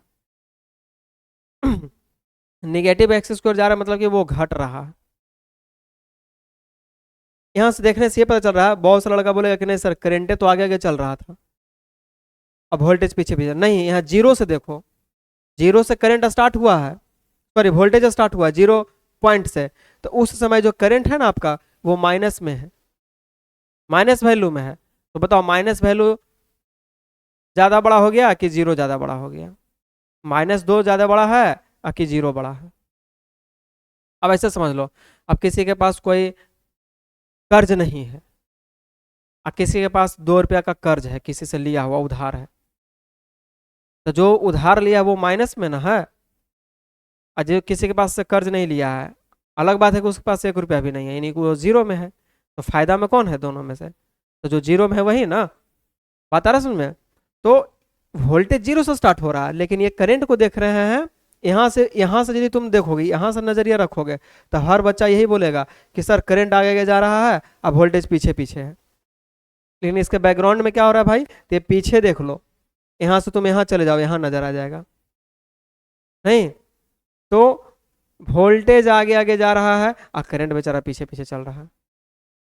स्पष्ट देख लो, निगेटिव वाला एक्सिस को टच किया, यही पॉजिटिव वाला एक्सिस को टच करेगा तो हम बोलेंगे करंट आगे आगे चल रहा है। ये कहाँ पे आएगा, सी वाला टर्म में आएगा, डायग्राम में चेंज हो जाएगा, देख लेना। ये हो गया वेव डायग्राम, कोई दिक्कत तो नोट कर लीजिए, इसमें भी लिख सकते हैं आप लोग कि जो आपका करंट है, यानी आई जो है लाइक कर गया है किससे भाई, तब वोल्टेज से, कितना डिग्री से, तो 90 डिग्री से, या π/2 रेडियन, है ना, रेडियन में रखेंगे तो π/2, यानी फेज एंगल कितना हो गया है, तो दोनों के बीच में फेज एंगल 90 डिग्री हो गया। फेज एंगल किसको कहते हैं, तो वोल्टेज करंट के बीच के एंगल को फेज एंगल कहते हैं। आपने भाषा में लिखिए ना ये सब चीज को, ठीक है। फेज एंगल किसको बोलते हैं, तो वोल्टेज करंट के बीच के एंगल को फेज एंगल बोलते हैं। तो पावर फैक्टर क्या होगा इस सर्किट का, पीएफ क्या होगा, पीएफ का मतलब पावर फैक्टर। पावर फैक्टर किसको बोलते हैं, तो कॉस फाई को बोलते हैं, फॉर्मूला याद रखिए अभी। तो पावर फैक्टर क्या हो जाएगा, तो कॉस 90 डिग्री, दैट मीन्स 0, यानी ये बोलेंगे हम लोग कि पावर फैक्टर इस सर्किट का जीरो जीरो लैगिंग है। बार बार लिखिएगा तो क्यों नहीं समझ में आएगा। एक बार वेव डायग्राम में तीनों पॉइंट सिखा दिए आपको, एक बार फेजर डायग्राम में सिखा दिए, क्लियर हो गया। आगे चलें, चलिए अब आइए पावर की बात करेंगे। अब इसमें हम पावर समझाएंगे, आगे बढ़ते हैं। क्लियर हो गया होगा। पावर, हेडिंग लगाइए पावर। पावर, तो पावर इज इक्वल टू क्या लिखेंगे हम लोग? पावर इज इक्वल टू क्या लिखेंगे? V इंटू आई, है ना। तो जो वोल्टेज इसमें सप्लाई किए, क्या सप्लाई किए, तो Vm sign omega T. Current क्या आया इसमें, तो Im sign omega T minus pi by to, यही ना आया था। तो Vm Im sign omega T जैसे था लिख दिया। और साइन देखो ये लिखा हुआ है, यहाँ पर हम कॉमन ले लें, ध्यान से देखो, साइन हम ऐसा लिख सकते हैं पाई by to minus omega T. बोलो, तो जैसा ही ये माइनस लेंगे तो यहाँ माइनस आएगा, वो साइन माइनस थीटा क्या होता है, माइनस साइन थीटा होता है, इसलिए यहाँ पर हम माइनस लगाएंगे। यहाँ का चीज एक समान लिखा हुआ है नहीं, यहाँ से माइनस कॉमन नहीं है तो ऐसा हुआ। और sine minus theta minus sine theta होता है। बगल में लिखिए, ये सब फार्मूला बार बार यूज हो रहा है। साइन माइनस थीटा क्या होता है, माइनस साइन थीटा होता है। नोट कर लीजिए, बार बार तो ये यूज हो रहा है। तो minus V M I M sine omega T into, आप ध्यान से देखिएगा, साइन 90 पाई बाई टू का मतलब क्या होगा, 90 हो गया। तो 90 minus theta, sine 90 minus theta क्या होता है, कॉस थीटा होता है। क्या होता है, कॉस थीटा। थीटा की जगह क्या लिखेंगे, ओमेगा टी लिखेंगे। यह भी फार्मूला लिख लीजिए, ऐसे लिखिए कि साइन 90 माइनस थीटा क्या होता है, तो कॉस थीटा होता है। न याद होता है तो बार बार लिखिए, ये सब याद हो जाएगा। साइन 90 माइनस थीटा क्या होता है, कॉस थीटा होता है। थीटा की जगह पर कुछ भी लिखा रहा है, ये देखो ओमेगा टी है तो ओमेगा टी लिख दिए। यहाँ पर इतना बड़ा पहाड़ का वैल्यू रहेगा, पहाड़ जैसा, यहाँ पर हम यहाँ इतना बड़ा पहाड़ जैसा लिख देंगे। आ रहा है समझ में, जो रहेगा वो लिख देंगे। तो अब आइए, अब देखिए एक फार्मूला आप लोग पढ़े होंगे, यहाँ पर अब एक फार्मूला आता है, ट्रिग्नोमेट्री का कुछ फार्मूला यूज कर रहे हैं हम लोग, कि यदि इस फार्मूले में हम वी एम आई एम 2 से डिवाइड कर दो और 2 से मल्टीप्लाई कर दो,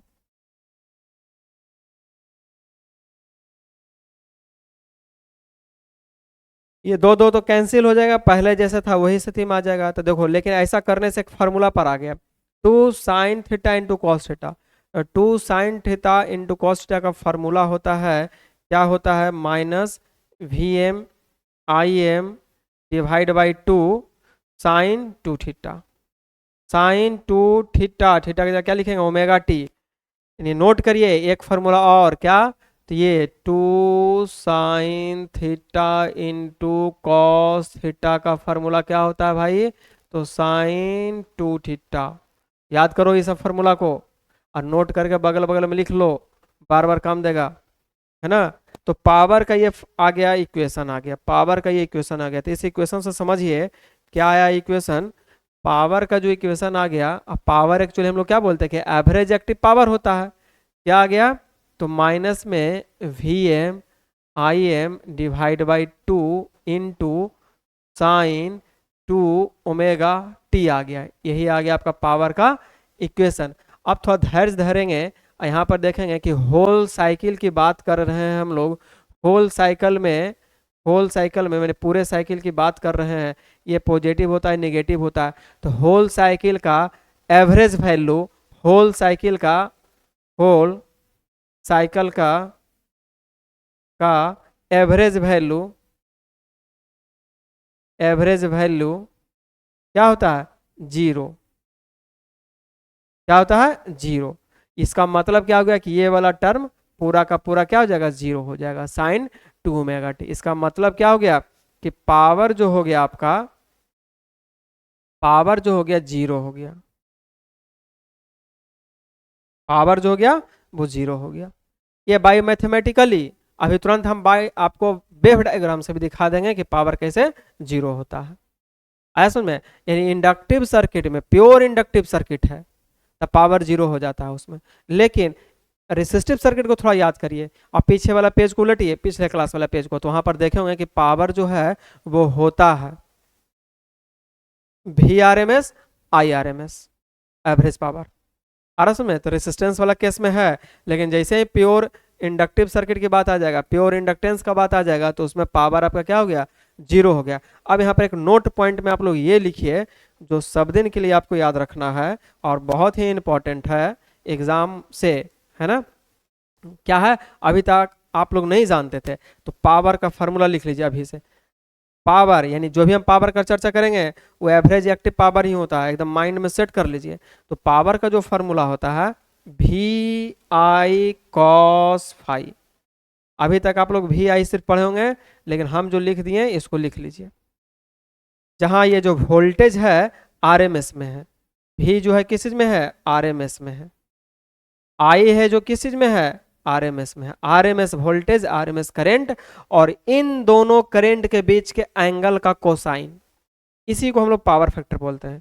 अब ध्यान से देखो, अभी जस्ट देखा कि इस सर्किट में पावर फैक्टर क्या हो गया?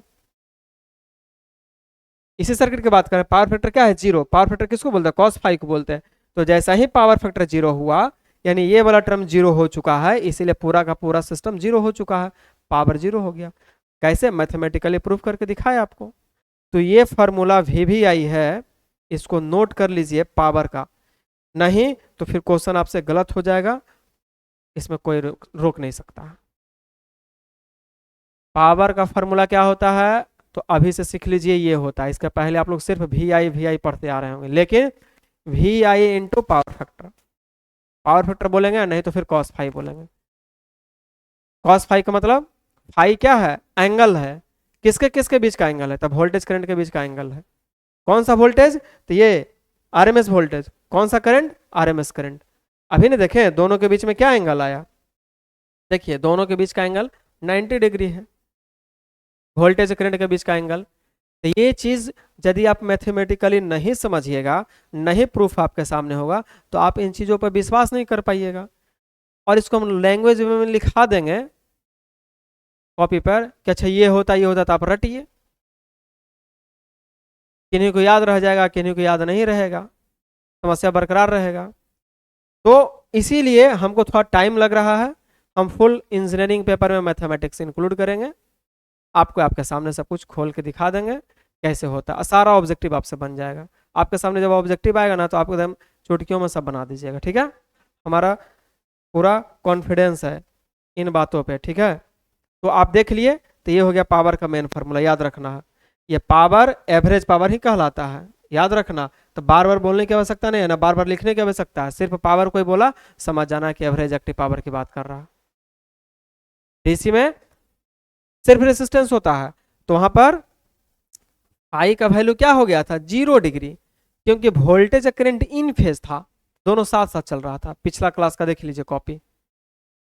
तो जैसा ही कॉस जीरो डाल देंगे, तो कॉस जीरो का वैल्यू 1, यानी पावर फैक्टर वहां यूनिटी हो गया था।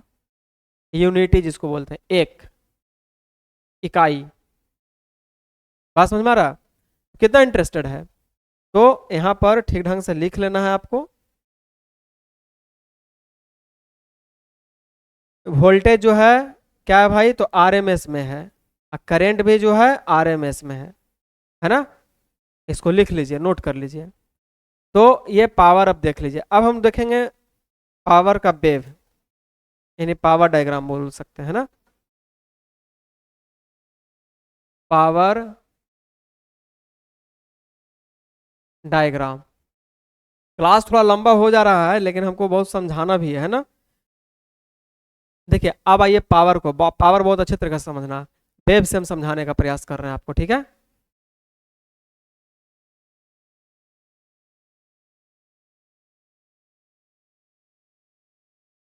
ओमेगा टी,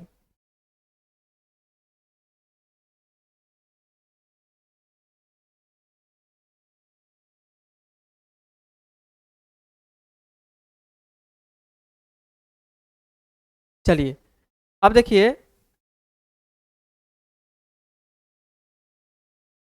ये हो गया आपका वोल्टेज। देखिए थोड़ा सा शेप इसका कम गया, इसका ज़्यादा हो गया, उतना मायने नहीं लिखना, इसका मीनिंग को बस आपको समझ जाना है, ठीक है। हम बस मीनिंग समझाने का प्रयास करेंगे, आपको वो फीलिंग एहसास कराएंगे कि ऐसा कुछ हो रहा है, आपको समझ जाना है कि हाँ ऐसा कुछ हो रहा है, ठीक है। आइए,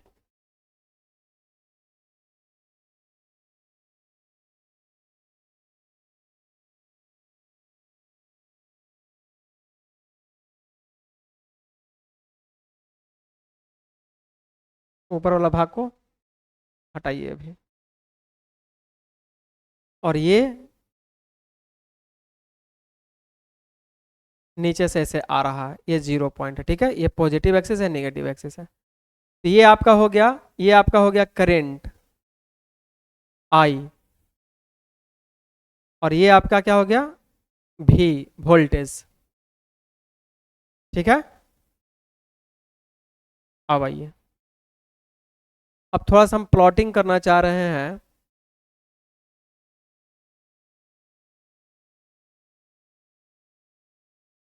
पावर का हम प्लॉटिंग करना चाह रहे हैं।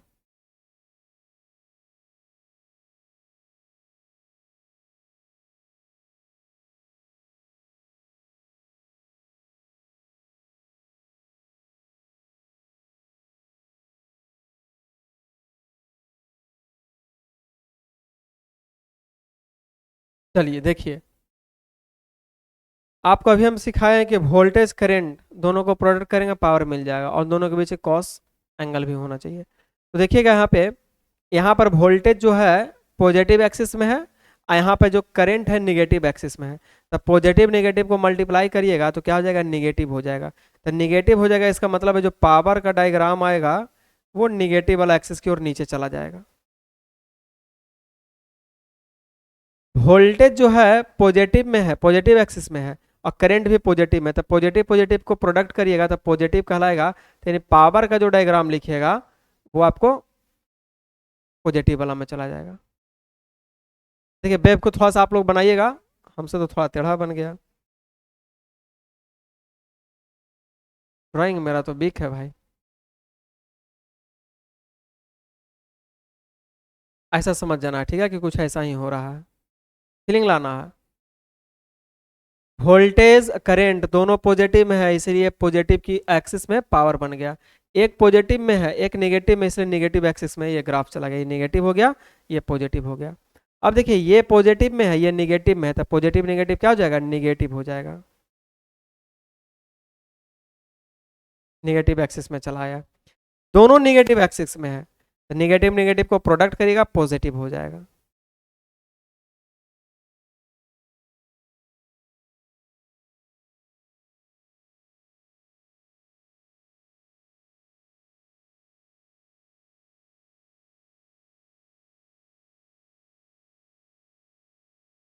कुछ ऐसा, ठीक है, ये पॉजिटिव।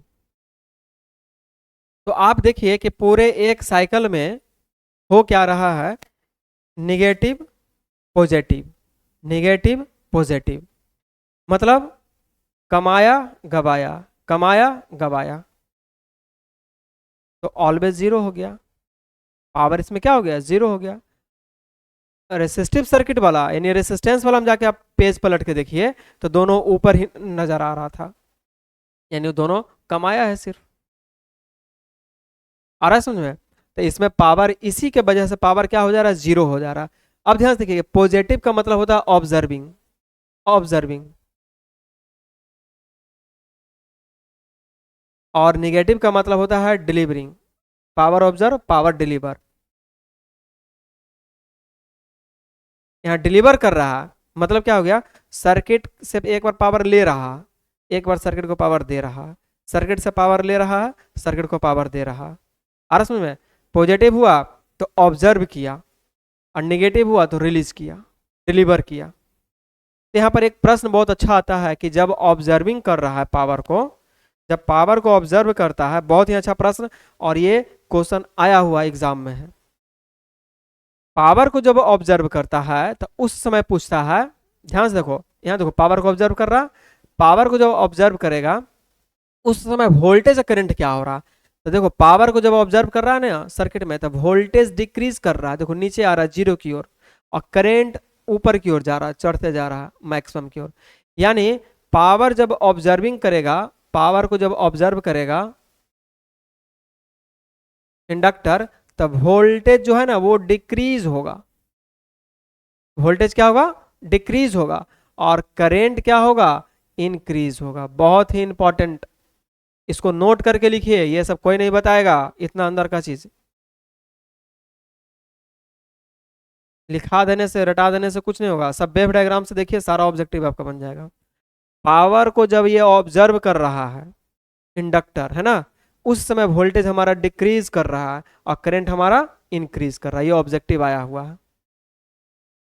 अब कहेगा कि सर यहाँ पर ये हो रहा है, यहाँ पर बताइए, ये भी तो ऑब्जर्विंग है। तो ध्यान से देखो, ध्यान से देखना, ये जो है हरा वाला वोल्टेज है, तो ये वोल्टेज कहाँ जा रहा है, ऐसे करते करते करते जीरो की ओर जा रहा है।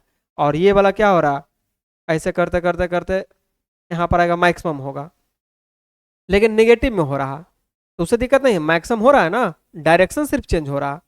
तो यहाँ पर भी उस चीज़ को फॉलो कर रहा है, यहाँ पर स्पष्ट आपको दिखाई दे रहा है ना। यहाँ पर समझने के लिए थोड़ा सा एक्स्ट्रा माइंड की आवश्यकता है, कि जो जीरो और माइनस का चीज़ को जो अच्छा से समझ जाता है ना।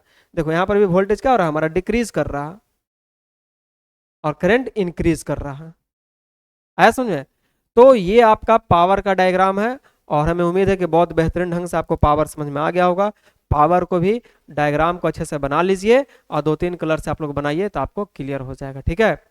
पावर वाला डायग्राम में थोड़ा सा मेरे से तो लेंदी हो जाता है, कहीं पर मिस्टेक हो जाता है, आप जरा अच्छा से बनाइए, सुंदर से बनाइए, पेन पेंसिल रखिए, स्केल रखिए, अच्छा से प्लॉटिंग करिए और बनाइए। 2-3 तरह का पेन रखिए तो आपको बहुत अच्छा समझ, एक बेहतरीन नोट्स बन जाएगा। फिर जीवन में कभी आपको ITI का ट्रेड का पढ़ने का आवश्यकता नहीं है, बस एक बार पढ़िए, कंप्लीट एक बार पढ़िए, कभी नहीं पढ़ना, ठीक है। तो नोट करिए फटाफट। आज बहुत ही लंबा क्लास हो गया, लेकिन बहुत ही इंटरेस्टेड है, ठीक है। तो सारे स्लाइड को हम नोट करवाते हैं आपको, देख लीजिए, वीडियो पॉज करके सारे स्लाइड को लिख लेना है आपको। फर्स्ट स्लाइड में ये था, सेकंड ये है, थर्ड, फोर्थ, फिफ्थ, सिक्स्थ, 7, 8, 9, 10, 11, 12। आज हम 12 स्लाइड पढ़ाएं आपको। हम प्रयास करेंगे कि ये जो स्लाइड है ना, इसका इसी का नोट्स आपके पास चला जाए। कुछ हम उपाय देख रहे हैं, टेलीग्राम चैनल वगैरह बना देते हैं, उस पर हम ये नोट्स को डाल देंगे, तो आपको आसानी हो जाएगा लिखने में, ठीक है। हम प्रयास कर रहे हैं, आपके लिए सुविधा थोड़ा ला रहे हैं। क्लास कैसा लग रहा है, फीडबैक ज़रूर दीजिए। क्लास अच्छा लग रहा है, अपने दोस्तों के बीच में ज़रूर शेयर करिए, और उनको भी इस लाभ से लाभान्वित करवाइए। और मिलेंगे हम लोग अगले क्लास में। अगले क्लास में आते हैं कैपेसिटर को लेकर के, इंडक्टर कैसा लगा कमेंट बॉक्स में ज़रूर लिखिएगा। मिलते हैं अगले क्लास में। थैंक यू, जय हिंद।